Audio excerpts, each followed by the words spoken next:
e vamos avançar para a lição da quinta-feira.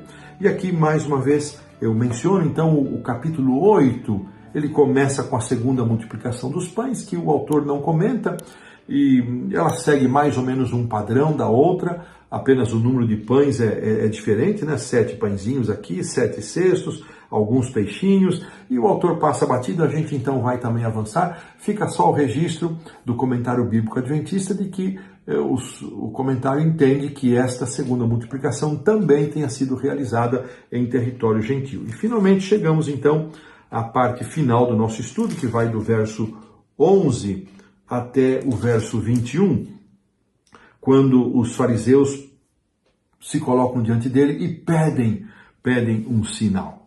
E a pergunta que vem aqui, por que Jesus não deu nenhum sinal para eles? Mateus chega a dizer no texto correspondente que nenhum sinal seria dado àquela geração a não ser o sinal do profeta Jonas. Marcos não apresenta esse detalhe, não é? Irmãos, Jesus já havia feito tantos milagres na presença daquela gente. E eles ainda pediam um sinal. E muitas vezes Jesus lia o coração deles. Jesus dizia o que é que eles estavam pensando, e esse talvez seja o maior sinal que Jesus deu para eles, assim como foi o maior sinal que Jesus deu para os seus irmãos lá em Nazaré, que também queriam que ele fizesse em Nazaré os milagres de Cafarnaum.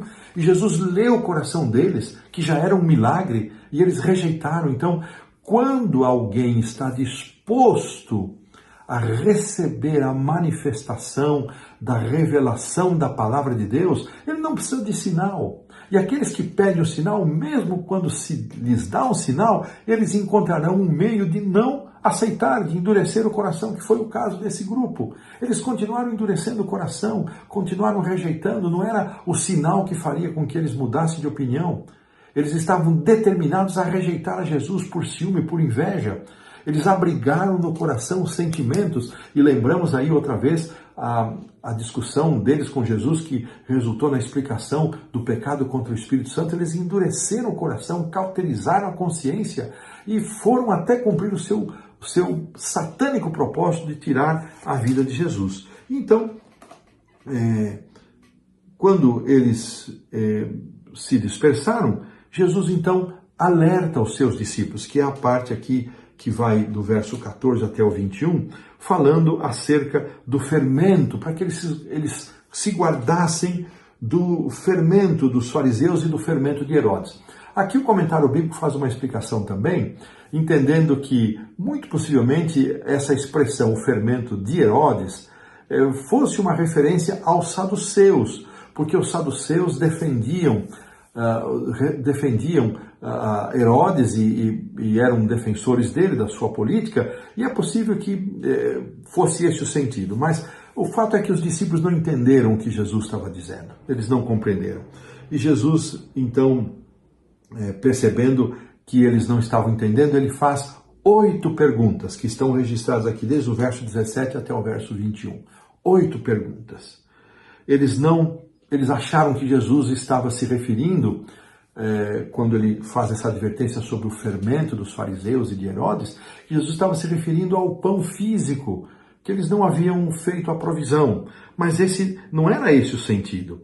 As palavras que Jesus está dizendo vão lembrar a explicação que ele deu da razão pela qual ele falava em parábolas, no capítulo 4, versos 10 a 12.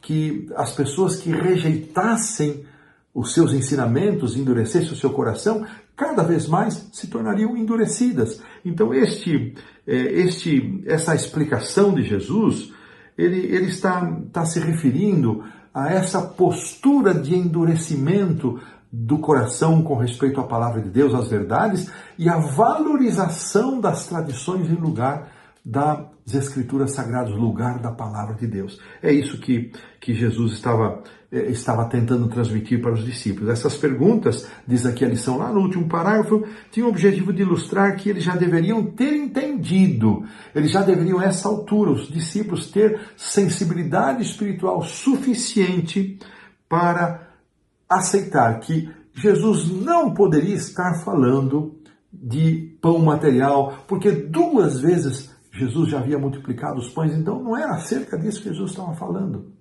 Irmãos, eu fico pensando muitas vezes que nós que caminhamos com Jesus aí por tantos anos, mais de 50 anos na fé, às vezes caímos na tentação de tomar as coisas espirituais sem o verdadeiro Espírito, sem entendê-las de forma espiritual. Nós precisamos pedir a Deus que nos dê uma mente espiritual, para que não coloquemos raciocínio materializado naquilo que é espiritual. Paulo adverte muito a respeito disso na sua carta aos Coríntios. Então, a lição faz aqui uma pergunta para terminar a quinta-feira, eu quero utilizá-la. Como manter o coração e a mente abertos à realidade do amor de Deus? Como manter esse coração e essa mente abertos? Pense nas evidências da atuação de Deus na nossa vida. Às vezes, porém, porque nos parece mais fácil duvidar. Então, queridos irmãos, oremos para que Deus mantenha as avenidas da nossa alma liberadas do raciocínio material, do raciocínio pecaminoso, para que possamos receber a manifestação do amor de Deus, as demonstrações do seu cuidado para conosco e de uma forma bastante efetiva a revelação da palavra de Deus. Aqui então fechamos a lição da quinta-feira.